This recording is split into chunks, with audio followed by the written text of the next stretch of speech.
Well, for unauthorized resellers, map is irrelevant. Yeah. People who didn't sign up to sell your brand, people who are not authorized, don't care about your policies. They're already unauthorized. They're doing something they shouldn't be doing. They're not going to comply with your UPP or your MAP policy. Amazon and Walmart is like the tip of the iceberg. If you're starting to see sellers pop up there, there's a problem underneath the surface that needs to be addressed. The biggest threat right now is that duplicate image, and there really is no protection against it. And then you have duplicating packaging, which you can protect against it, but we've got brands that we're removing hundreds. We've got one brand where we've removed over 500 in 30 days My God, of that's good. counterfeit packaging. AI is changing that. It's changing the way that we have to behave as a brand protection company, but it's also changing the way the brands have to behave in terms of vigilance. This is the Digital Shelf Insider podcast of MetricsCart.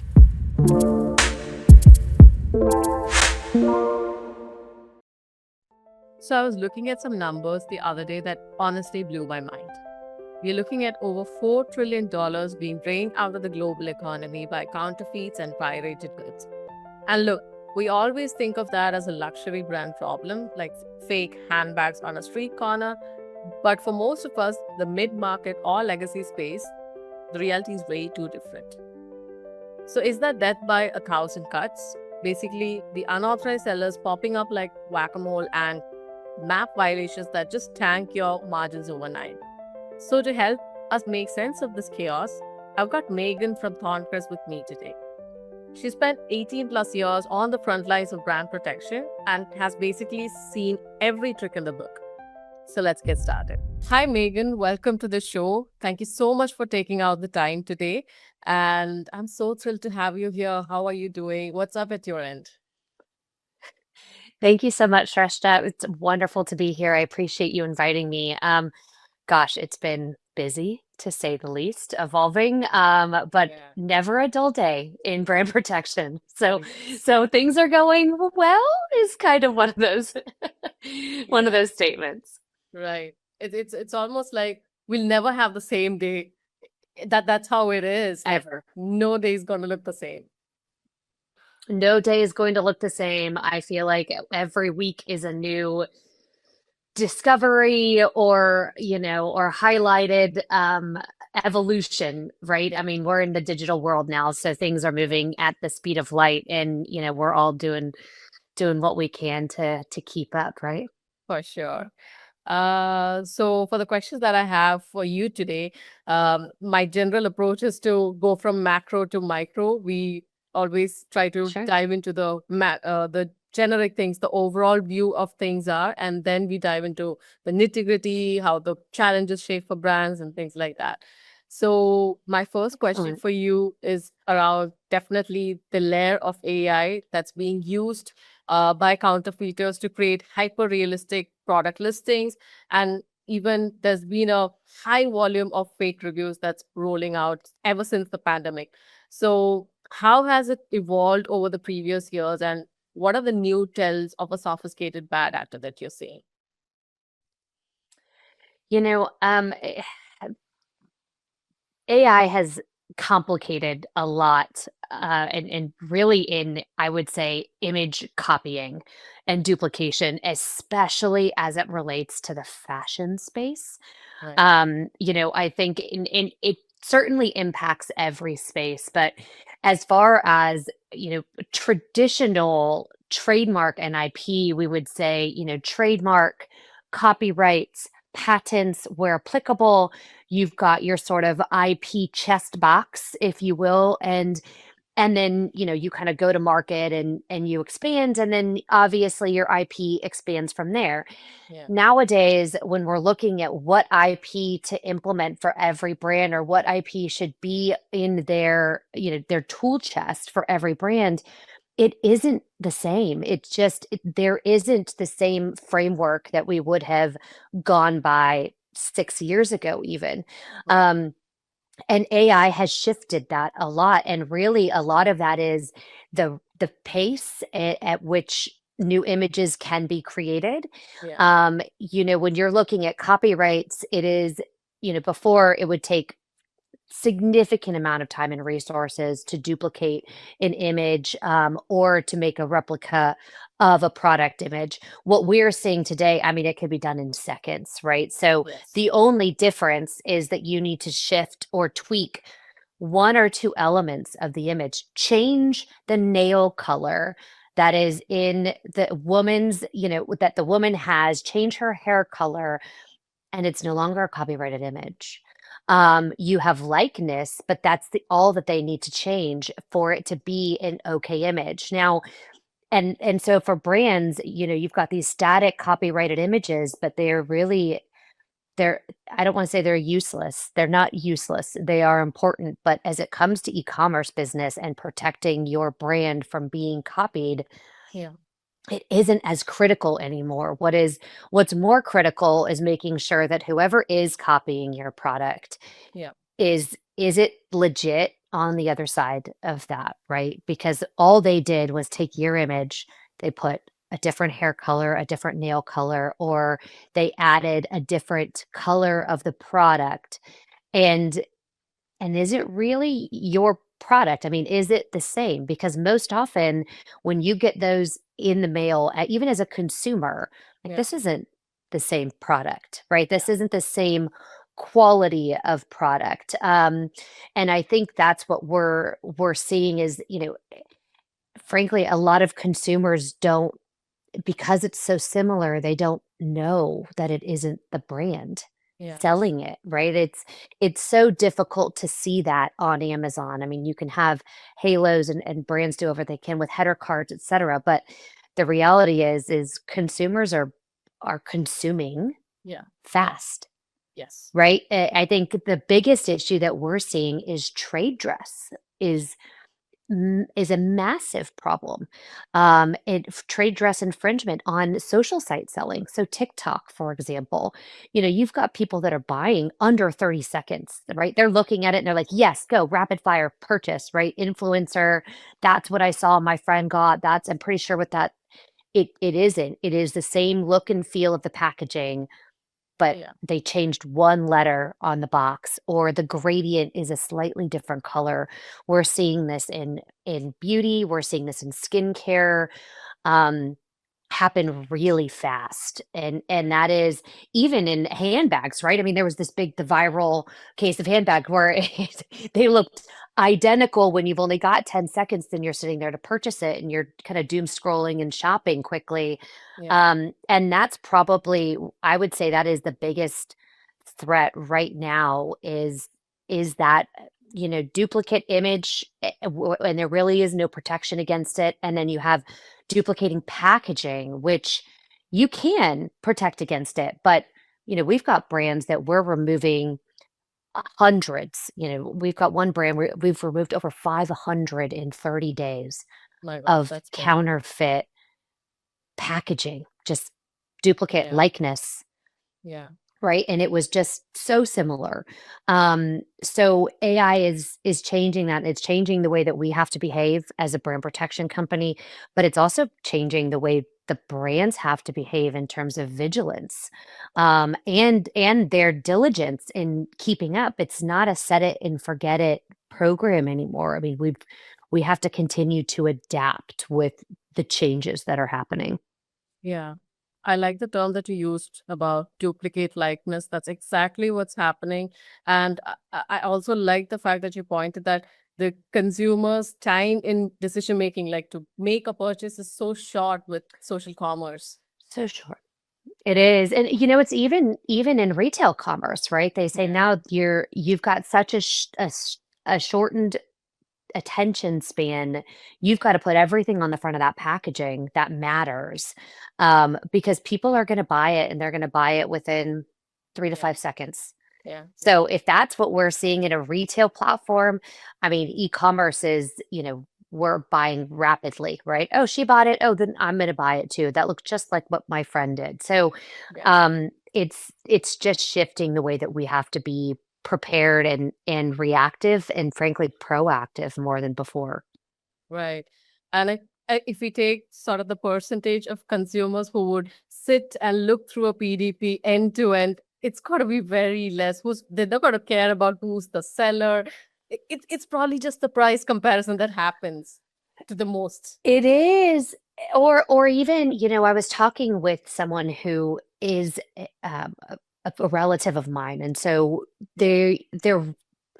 he's versed in Amazon purchasing. Is he Yeah. advanced? No, but I mean, he purchases most of his stuff on Amazon. Yeah. And he knows, I'm in brand protection, so I've had conversations with him about be careful about who you're purchasing from, et cetera, right? They're not all the brands. Well, beyond just AI in the 3 seconds, what he said is he goes, you know what? I go to the most recent reviews, and that's my fail safe. And I said, Yeah. but that isn't a fail safe Yeah. anymore. Yeah. And he looked at me just with wide eyes and he goes, well, what do you mean? He goes, yes, the most recent reviews. If they're no longer getting good reviews, then the brand has degraded or been bought or purchased and is no longer the brand that I had thought it was. Yeah. And I said, or Yeah. the brand ran out of inventory, an unauthorized reseller had old stock, sold through their old stock, and the most recent reviews are from a batch that went out Yeah. from unauthorized inventory. And he Yeah. just looked at me with wide eyes like, wait. And I go, so Yeah. it isn't. He's like, well, how do I even buy from the brand? Yeah. Yeah. Well, good question, right? You've got to go Very. in up here to the right in the corner, small, right print, like click here, drop down, see if the brand, where the brand and who's selling it, right? Yeah. Or if it's Amazon. But his mind was blown. He goes, wait a minute. So the reviews don't mean anything? And I said, well, no, the reviews do mean something. They are important. However, they aren't everything because we are seeing fake reviews. Yeah. We are seeing the reviews heavily impact. I mean, even reviews coming through from counterfeits, reviews coming through from aged stock, right? That should not have been aged, especially in consumables and CPG. We've had multiple brands say like, well, we're just going to beat out price for unauthorized sellers. We said, well, first of all, that's a margin loss game. It's not, profit. You're reducing your profit on Amazon significantly, but also it again comes up, what about when you run out of stock of your top selling SKU? Well, we don't. Okay, but what if you do? Because we all, I've been in brands. I know we all, we want to say like, oh, our forecasting is great. Only no, I mean it's an art, right? There's certainly science to demand planning, but the reality is you very rarely order exactly how much you're going to sell. You have spikes. You could have a viral post go, and then all of a sudden you're out of inventory within a day or two, right? Yeah. And if you had unauthorized sellers on there for months not selling stock, they have stale goods. Yeah. And they're about to run through them, and you're going to have recent reviews, which consumers swear by. Yeah. And they're all going to say that this is stale, it's not good, quality turned over, maybe they were bought out, something, right? The quality has degraded from this brand, bummer, used to love them. And they will likely lose that customer for life because it's rare that that customer is going to come back. They're just going to say like, oh, you know what? I tried it and I used to love them. I don't love them anymore. I moved on to something different. Yeah. Perceptions can change just very quickly, like So quickly, right? And it is all it is, I think it's that circular problem that we run into. You've got maybe unauthorized resellers, but then you have trade dress copycats, and you have, TikTok selling and or Shein or Temu selling a like product that is using your product as a keyword search on the back end. So when a consumer purchases it, they actually think it's yours. I mean, it is frankly, e-commerce is, I don't want to say it's deceptive for consumer purchasing, but it almost is so convoluted. It feels deceptive for consumer purchasing, right? And just like I told you about my relative who is versed and thought he knew exactly what to do, and he's like, recent reviews, and you're like, oh, we've got a couple of brands who've been bitten by recent reviews and it had nothing to do with them, and we're trying to get them removed because they were counterfeit. But it will impact his purchasing of that brand forever. Yeah. right? Yeah.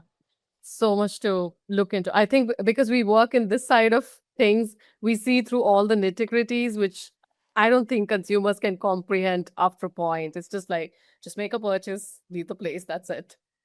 Yeah, and I mean, that's what it should be too, right? It Yeah. should be that you trust. And he's like, well, how do I trust the reviews? And I was like, Yeah. buy from the brand. My only solution. No, you can't really trust the reviews. Buy from the brand. Yeah. Just go to the brand's listing and buy from them directly, or buy from Amazon directly. Yeah. Don't buy from anybody else, and you're likely to get the best version of what the brand has to offer, right? For sure. But then, a lot of them don't even know how to get there. Yeah. How do I buy from the brand? What does that mean? Isn't this all the brand? No. Very, very tricky. Yes. It's become tricky. It's become a very tricky platform. And not, I mean, it's not just Amazon, it's Walmart, it's any third party platform. Yeah. It's become very tricky. Any platform where there is more than just the brand living has become so nuanced that it's almost hard to get it right. Yeah. All right. Before we get back into the conversation, I just want to take a moment to talk about something that can really elevate the way you manage your e commerce channels. If you're in the consumer goods or durable space, listen up. You already know that staying ahead in the digital marketplace is crucial, whether you're a retailer, brand, or agency. But how do you get the most accurate insights in real time? How do you keep track of competitor price activity, consumer trends, and constant changes in product visibility? That's where MetricsCart comes in. MetricsCart is a marketplace intelligence platform designed specifically for e-commerce teams like yours. It gives you a holistic, data-driven view of your performance across all digital shelves. Whether it's price monitoring, competitive analysis, or understanding trends before they become a wave, MetricsCart has you covered. I've seen firsthand how this kind of intelligence takes brands from just surviving to thriving. If you're managing products in the consumer goods or durable space, it's a game changer. Check them out, and I promise you, your e commerce game won't be the same. Now, let's get back to the show. Another thing, a question I had is to add on from what you just said. So many brands focus on external counterfeiters but ignore their own supply chain leaks. Like, how can brands identify if their marketplace problems are coming from authorized distributors offloading inventory to unauthorized gray market sellers? It's a great question, and something that I mean every brand deals with, right? And the bigger the brand, usually the more complex the answer to that is. And so, because you've got multiple facets of where this inventory could be coming from. So, Yeah. quite simply, from a brand side, what we would say best practices, if you were to say, like, start fresh, clean slate, what would be the best way to set this up for success? Yeah. Would be when you are onboarding any seller, reseller, you have an authorized reseller agreement Yeah. that clearly outlines the terms and conditions and criteria to which they should be doing business, and then consequences if that criteria is not met. And I think that latter piece is critical Yeah. because a contract without a consequences is doesn't have Meaningless. teeth, right? Yeah. It's really is. And we say that not just with authorized resale agreements, but unilateral price policies, Yeah. UPP policies, MAP compliance policies, minimum advertised pricing policies. All of these, you need to have a consequence if it's not followed. Now, maybe that's a one, two, three, four, five strikes. Yeah. Maybe that is whatever that may be, but it needs to be a consequence to the retailer or the reseller. Otherwise, you're just saying, "Don't do it." Okay, Exactly. well, if Yeah. I said, "Don't do it" to my toddler, he'd be like, "Or what?" Right? Like, it's just Exactly. and what happens if I do it, right? Yeah. Yeah. Um, and I'll test those boundaries. And even if this is a partner where we've got a strong partnership, the reality is that is your partnership today. New Yeah. people come and go. Ethos turn. Sometimes they get your retail partner or reseller get into critical position. They need Right. to move inventory. They need to turn for cash. They have capital constraints. They start doing things they did not do before. So a contract is not for the today. It is for what tomorrow could be, right? So For sure. we would say put those in place with your consequences in them. And then any reseller that you work with, track their sell through. Yes. Access distribution wise, you need to know who is buying your product, how much of each SKU they're buying. This is your product going into retail. This is your data that you should have access to. It helps you protect your consumer and your brand. There, if a distributor is saying, no, we're not going to give you access to that, that would raise a red flag to me immediately. Yeah. Yeah. If they're not going to give me, if they're not going to let me know who's buying it, Yeah. from a distribution standpoint, we have a problem. I can't even direct traffic to my retailers that you're selling it to because I don't know, I don't have a where to buy an active where to buy page, right? Yeah. It's I don't know who's buying it and who's selling it. So track your sell through, audit it monthly. Yeah. Make sure that you're looking at who purchased it.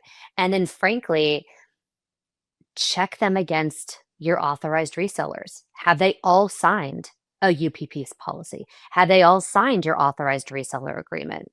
No, one slipped through, probably Right. time to go back, make sure that they signed these agreements, etc. And then on a monthly basis, if you're starting to see inventory Yeah. pull through and show up, what we call Amazon and Walmart is like the tip of the iceberg. If you're starting to see sellers pop up there, there's a problem underneath the surface that needs to be addressed. And the longer it goes on, the bigger the problem can become, right? So if you're starting to see that activity online, then we need to figure out who that seller is. Do they have DBAs? Is there an address that they've listed under?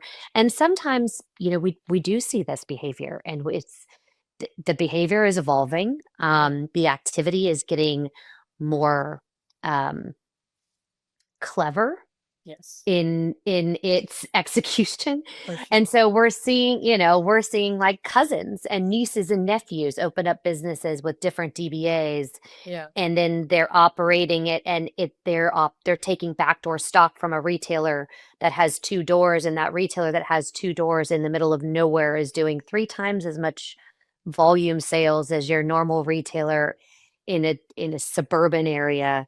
Yeah. And those are things you need to be watching because that is likely backdoor activity, right? They're Right. selling it to out the back door, trying to make additional money. And frankly, some of these retailers you feel for. I mean, post COVID, like it's brutal. Yeah. The traffic is lower. People are purchasing more online. So a lot of these guys are really just trying to survive. Yeah. But it doesn't mean that what they're doing is okay or Yeah. should be okay, but they are trying to survive. And so I think all of those things need to be tracked. And frankly, there's very few companies that we have ever worked with. And we work with mostly enterprise brands. So, Yeah. these are 350 to $1 billion brands. Um, they don't have in-house brand protection teams. Yeah. There Yeah. isn't someone tracking sell through, auditing distribution reports, monitoring multiple DBAs, sending out map notifications, Not at tracking all. notice number 1, 2, 3, 4, 5, Yeah. and then making sure that it's executed.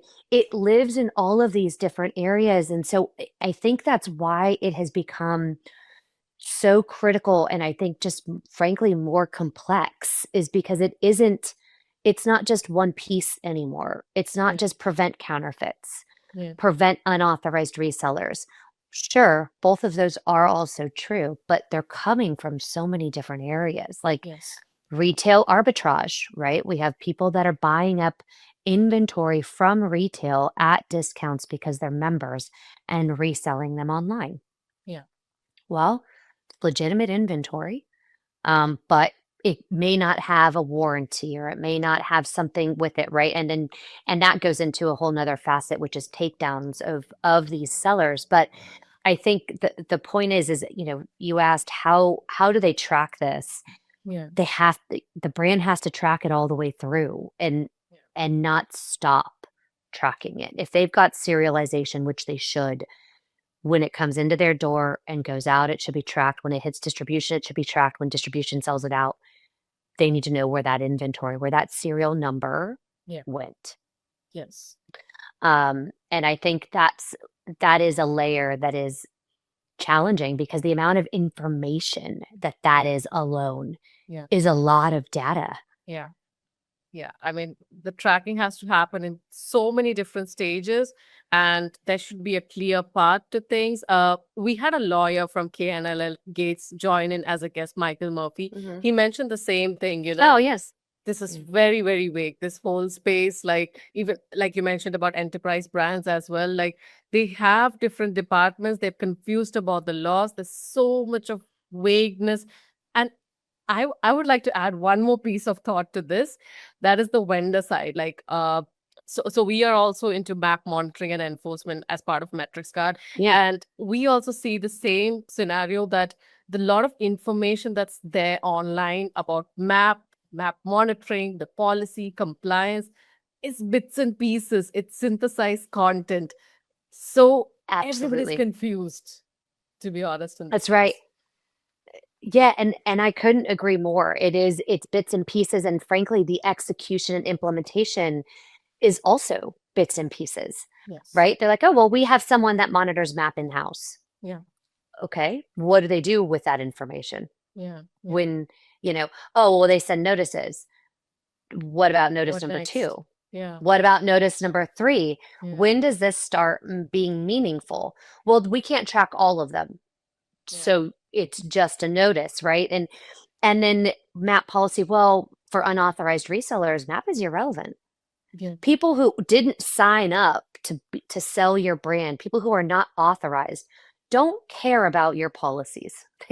They're already unauthorized. They're doing something they shouldn't be doing. They're not going to comply with your UPP or your map policy. Yeah. So map is only relevant to people who have agreed to sell your brand. Yeah. And then even them, they have to be watched because they also have dynamic pricing, most of them. Yeah. Most of these first-party retailers have dynamic pricing set up where they match the lowest price that it's being sold online. Yes. They're, again, trying to protect their traffic, right? They need to convert that traffic in store or online. So if it's being sold cheaper elsewhere, they're going to match it. They're going to charge back the brand. Well, if you're not tracking that retailer and they're, are they matching somebody? Do you know? Do you know who moved first? Is it an unauthorized reseller? Is it them? Did they jump the gun on a promo?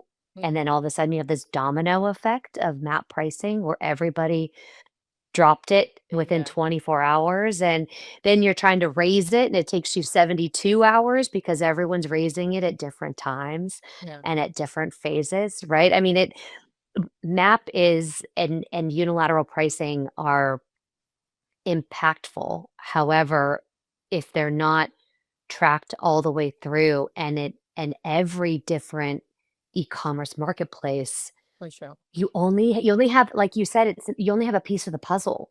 And so how do you solve the whole thing? Because you're really only looking at part of it. And if they're constantly matching unauthorized resellers, then you need to get your unauthorized resellers off platforms, Yeah. right? If they're matching Buy Box or Amazon or Walmart or whatever this may be, then are they matching? Did they drop first? Are they just trying to win that sale? We've worked in retail with retailers for years, and sometimes it is their fault. Sometimes they jumped the gun. Sometimes Yeah. the e-com team got a little excited Yeah. and dropped it by 10%, and all of a sudden you see your entire marketplace just tick, tick, tick, tick, tick, just Yeah. like dominoes, right? Everyone drops it, and then some guy drops it by 15% so that he can win, and you're chasing your tail. Yeah. Yeah, and it is, like you said, it lives in so many different places, and I'd say there's so much incomplete information Yeah. out there. People are trying to implement part of it.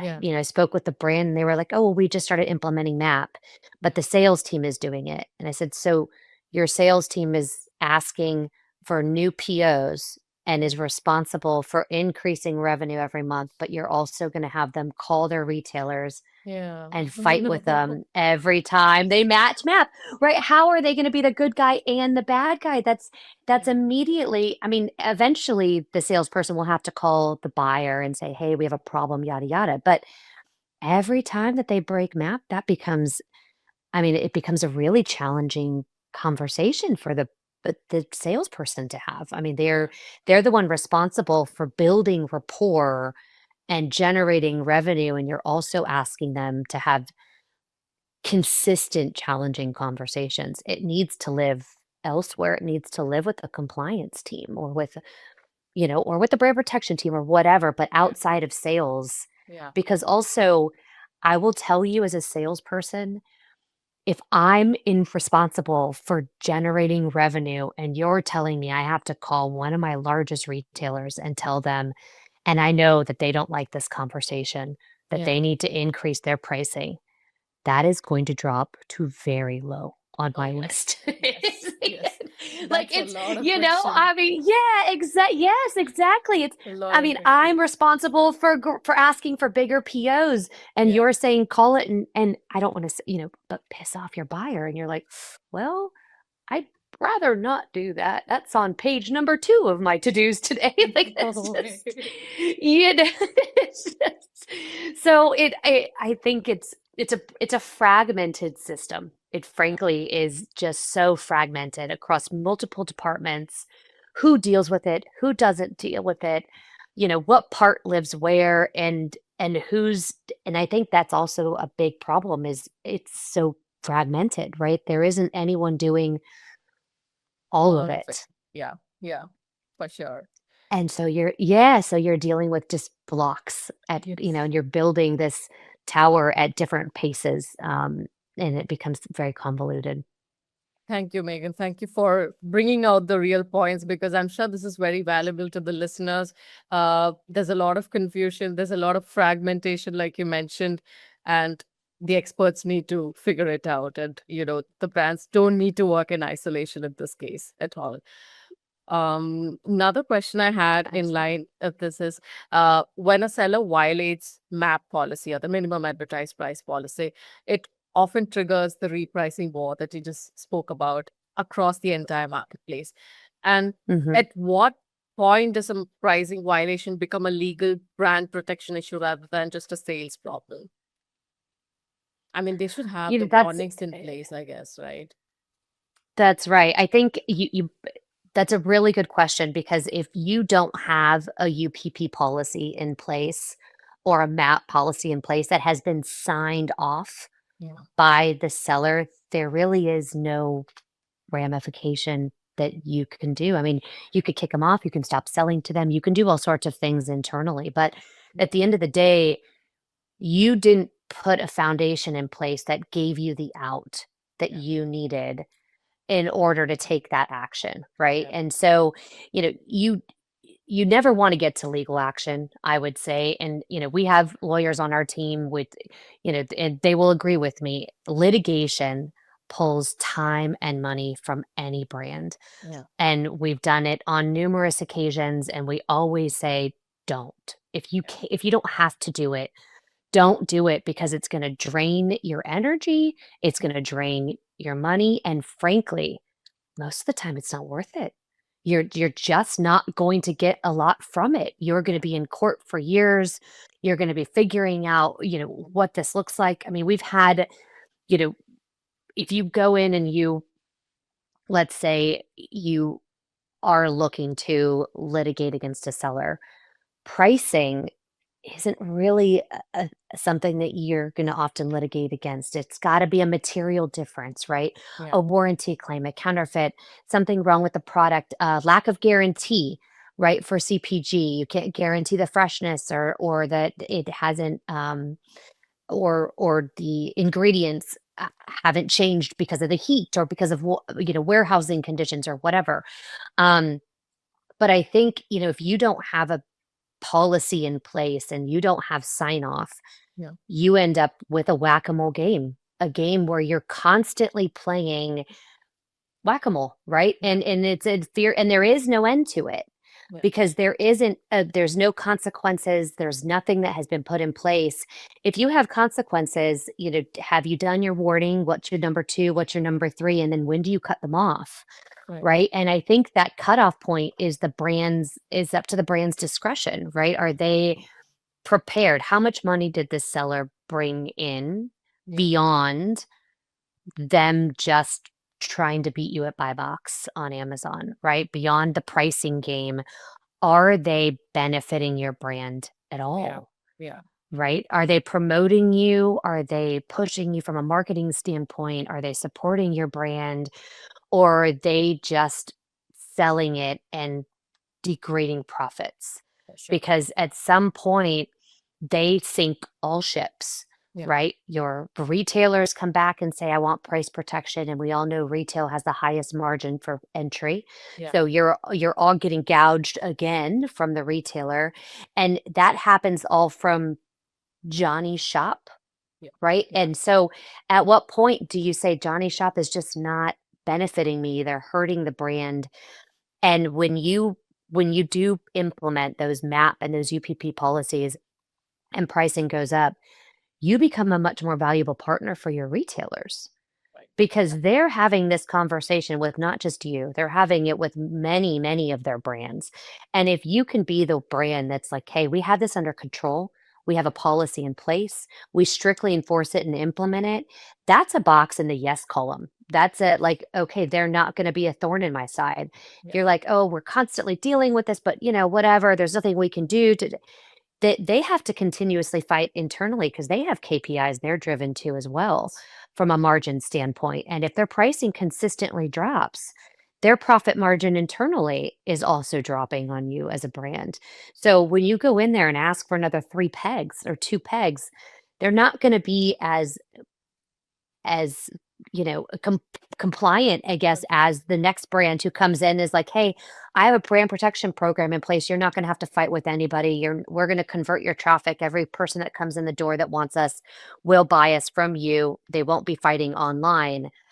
I'm gonna give that peg because my peg just went up, right, where it's supposed to be. I'm gonna give that peg to that brand, not the brand that is causing me heartache and where my dynamic pricing, tag is constantly flipping, Because of this hour by question. hour, right? Yeah. Yeah. Because of that seller, yeah, or because of the brand, that's right.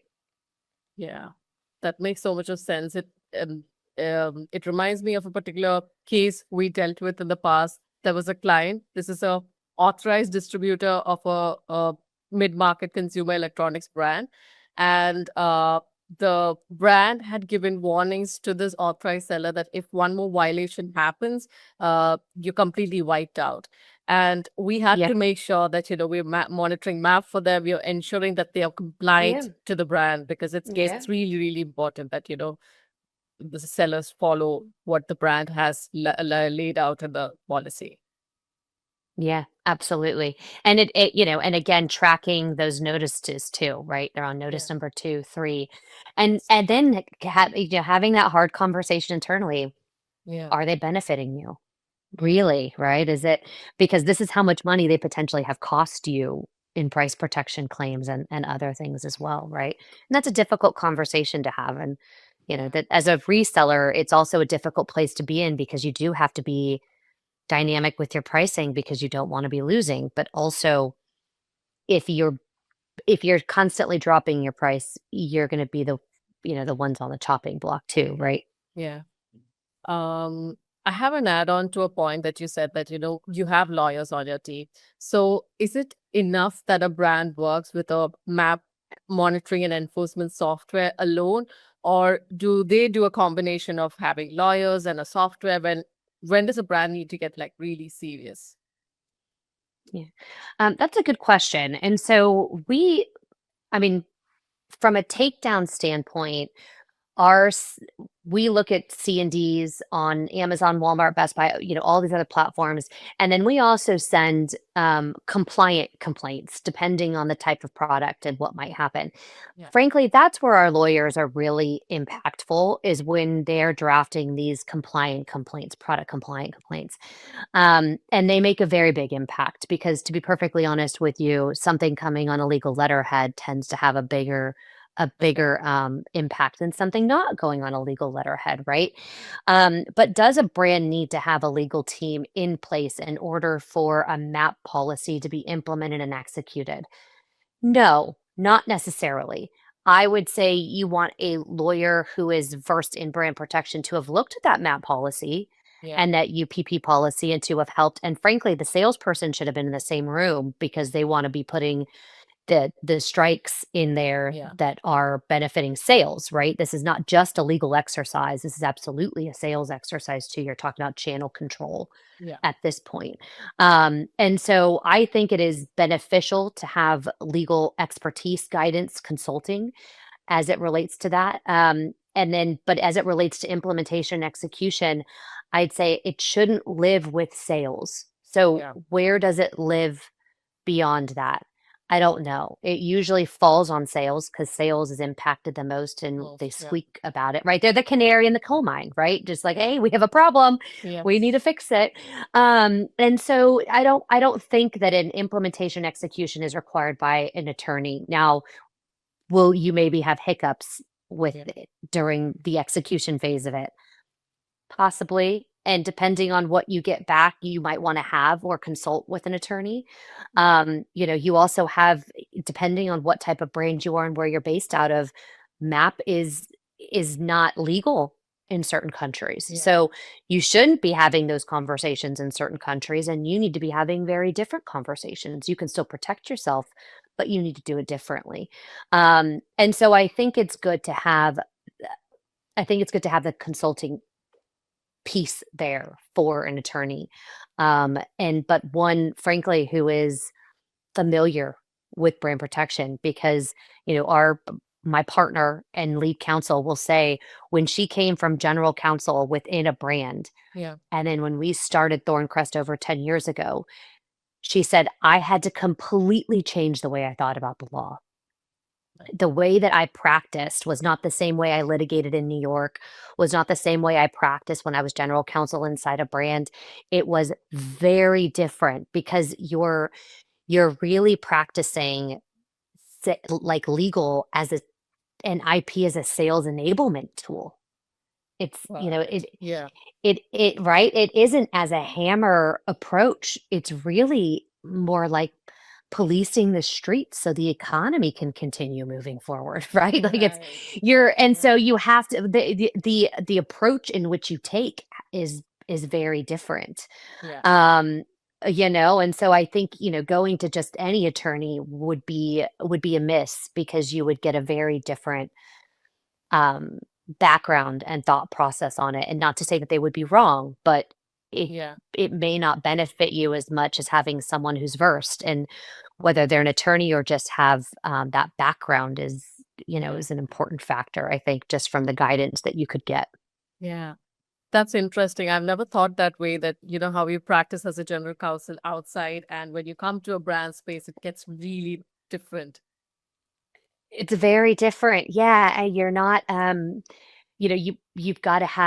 you have to have a different lens on, For frankly. sure. It's like a Yeah. sales legal lens, right? And Yeah. and we always joked at Thorncrest where we're like, we're sales and legal, and we found a way to make it work because usually when you put sales and legal in a room, we fight like cats and dogs, right? We have a completely like sales lives in this area of gray constantly, right? Yeah. We're Yeah. always sales is always pushing the boundaries.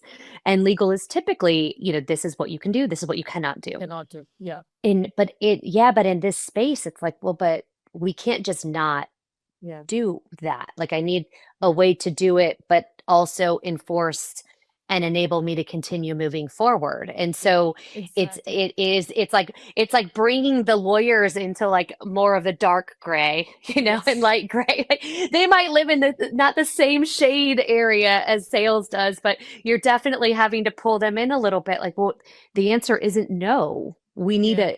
a path forward, right? Yes. Otherwise we can't proceed with this client, and Yeah. that's not a pro. So Yeah. how do we it's very much like policing the streets. It's just sales enablement using IP as Yeah. those types of tools. Even packaging, she's Yeah. like, the packaging guidance I provide now is very different than what I would have given packaging guidance for a retail store.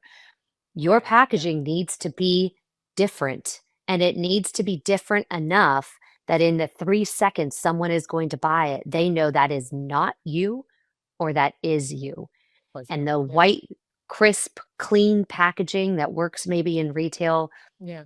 is not going to be Doesn't the serve. same Yeah. impact. Yeah. Yeah, on .com, right? And Yeah. and so you have it's just she's like, it's a completely different world. And what I would say from a branding, your logo, all of this has to be dealt with differently than it used to be. You have to be a little bit more um bigger, right? You Yeah. have to be a little bit bigger than you were before because the nuances are going to get lost. Right. And People won't even, see them and they won't notice if they're not there. yeah. And it should pop out of a phone screen. That's another That's layer. right. Yeah, absolutely. Yeah, and if it is a copycat, it should be obvious that it's a Yeah. copycat, Yeah. right? Like, oh, wait, they always have the whatever bright blue N in their Yeah. Yeah. packaging. Yeah. The bright blue N is missing. Therefore, this is not Exactly. the brand, right? So, and with all the repackaging of brands, that's also a challenge. But yeah, it's a very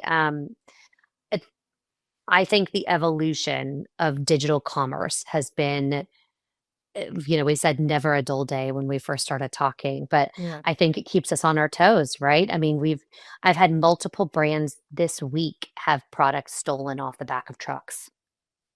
Not good.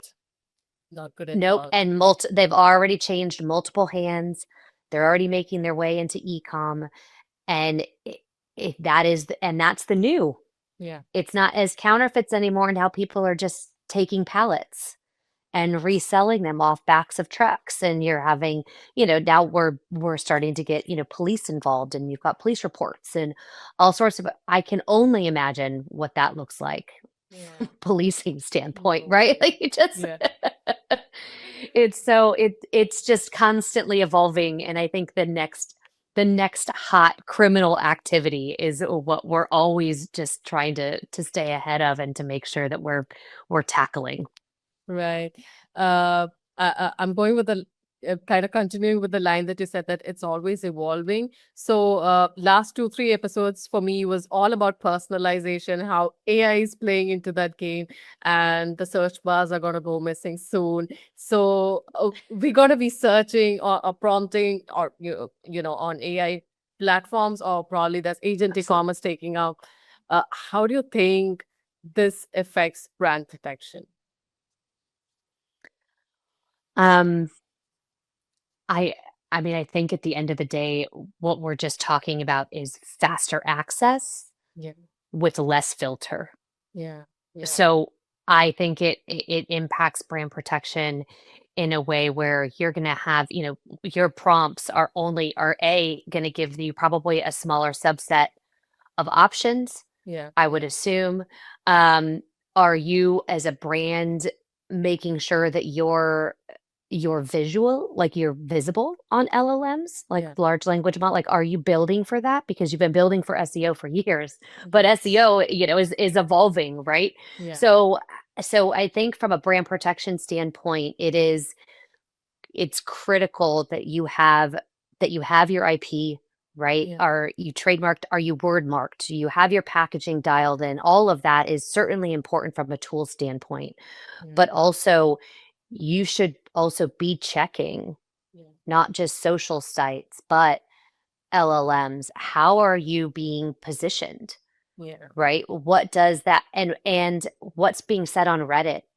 What's being said on some of these other social sites where they're chatting, because frankly, that pops up on LLMs and it puts you in rankings of, what are the good, better, best in X, Y, and Z category, or what is the best and the worst of X, Y, and B, Z category. Well, you might be in the worst only because in the last week you've yeah, had comments all over Reddit that yeah, have been saying something about I don't know, disgruntled customer service employee, right? Like you never know what it could be that they're talking about. yeah, Um, like this brand was doing great and then all of a sudden, they recently changed hands. And I think that for brands, it isn't just about your site. It isn't just about where consumers can buy. It is what are they saying about you yeah, all over the web. yeah.